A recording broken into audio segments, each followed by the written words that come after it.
নারী যদি 8 ঘন্টার পরিবর্তে 5 ঘন্টা কাজ করতে বাধ্য হয়, তাহলে তাদের বাকি কর্ম ঘন্টার টাকাটা কে দিবে?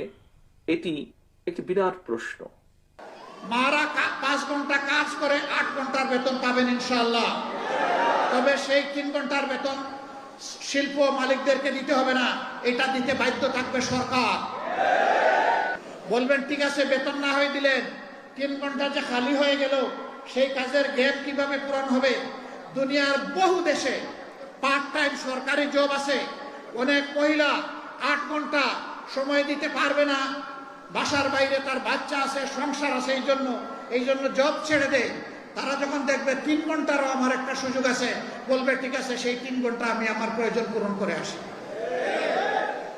এখানে জব আরো বেড়ে যাবে, একজনের সাথে আরো অর্ধজন যুগ হয়ে যাবে। সুতরাং আগে যদি 100 জন জব পেয়ে থাকে